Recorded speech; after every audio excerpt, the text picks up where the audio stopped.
A ver, ¿cómo es posible que un único discurso académico, una charla en una universidad, acabe provocando un debate a escala mundial? Pues eso es justo lo que vamos a analizar hoy. Viajamos a 2006 para entender cómo una conferencia sobre fe y razón prendió una mecha que, la verdad, casi nadie vio venir.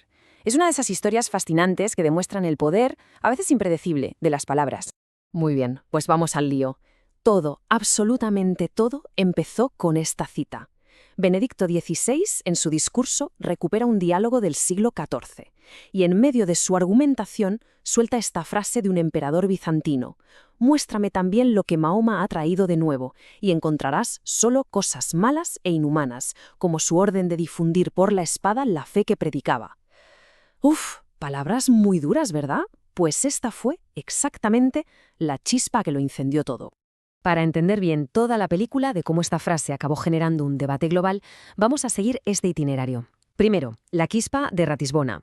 Después nos meteremos en el meollo filosófico, la cuestión del logos. Veremos las respuestas que llegaron desde el Islam, el debate que se abrió en el propio cristianismo, cómo entró en juego la razón secular y, finalmente, cómo todo esto se convirtió en lo que se llamó un discurso globalizado. Empezamos por el principio. La chispa de Ratisbona. Hay que imaginarse la escena, ¿vale? Año 2006. El Papa Benedicto XVI, que antes que Papa fue un académico de muchísimo prestigio, vuelve a la Universidad de Ratisbona, el lugar donde fue profesor. Su idea no era soltar una bomba mediática, sino todo lo contrario, dar una lección magistral, muy densa, muy académica, sobre la naturaleza del cristianismo, casi como un regreso a sus orígenes. Y aquí está el quid de la cuestión. Porque a pesar de la que se lió con la cita, el objetivo real del discurso, su tesis central, no iba sobre el Islam ni sobre las relaciones entre religiones, no. Iba sobre definir el cristianismo como una fe que tiene un vínculo inseparable y para él totalmente positivo con la razón. Concretamente con la razón que viene de la filosofía griega. Y eso nos lleva directamente al corazón filosófico de todo este asunto, la cuestión del logos. En el fondo, la pregunta que Benedicto ponía encima de la mesa era: ¿la voluntad de Dios es absolutamente libre y puede hacer lo que quiera, o está, por su propia naturaleza, ligada a la razón? La palabra clave, como vemos, es logos. Es un término griego que puede significar palabra, razón, principio. En la teología cristiana, el logos es la propia racionalidad de Dios. Así que para Benedicto el argumento es muy claro. Si Dios es logos, actuar contra la razón es literalmente actuar contra la naturaleza misma de Dios. No es una opción. Y esta comparativa lo explica genial. Aquí vemos las dos posturas que Benedicto quería contrastar. Por un lado, la que él defiende como esencial al cristianismo, la visión helenizada, Dios y la razón. El logos son una misma cosa. Por otro, la visión voluntarista, donde la voluntad de Dios es tan absoluta, tan soberana, que no está atada a nada, ni siquiera a lo que nosotros entendemos por racionalidad. Venga, pasemos ahora a las reacciones. La más inmediata y desde luego la más intensa vino del mundo musulmán. Vamos a ver cómo se recibió el discurso y cómo, y esto es lo más sorprendente de la historia, de una controversia enorme se pasó a un diálogo constructivo que nadie esperaba. Lo fascinante de todo esto es la evolución, el camino que se recorrió. Porque tras la indignación inicial, que fue muy fuerte, no hubo un portazo, todo lo contrario.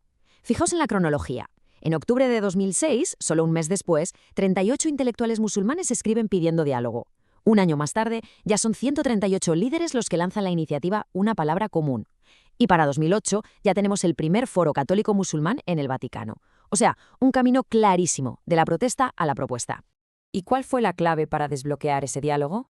Pues la iniciativa Una Palabra Común fue muy inteligente.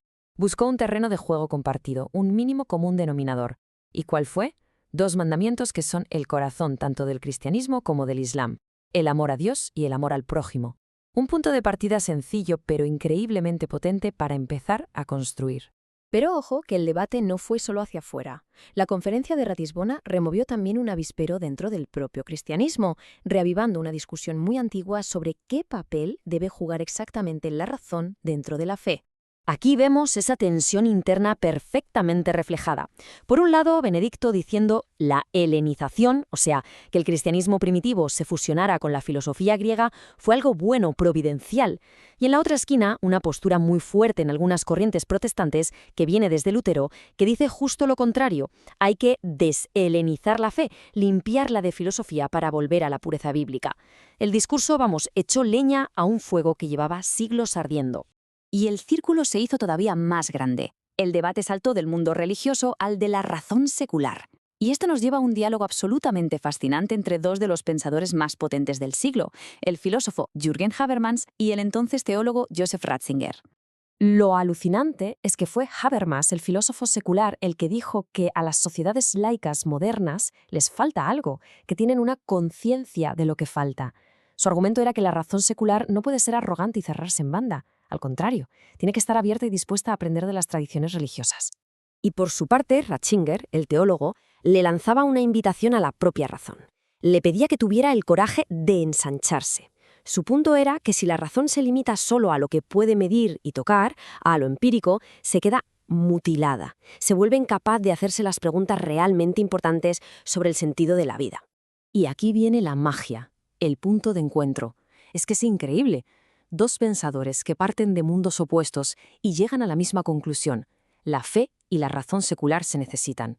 Como dos compañeros de viaje que deben dialogar constantemente para, como ellos decían, una mutua corrección y purificación.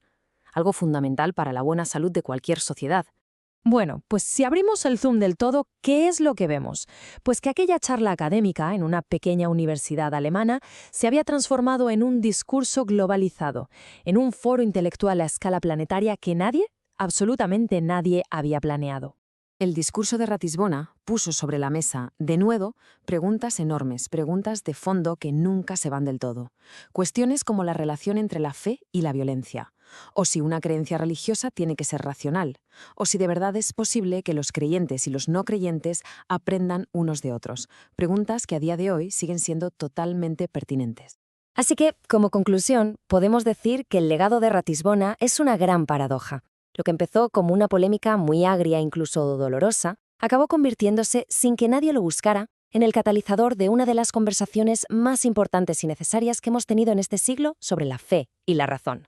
Y todo esto nos deja con una pregunta final, para darle una vuelta. En este mundo nuestro, lleno de convicciones tan profundas y a veces tan enfrentadas, ¿cuál es el verdadero papel de la razón para construir puentes? Y quizás más importante aún, ¿cuáles son los límites de esa misma razón cuando intenta hacerlo sola? Ahí queda eso,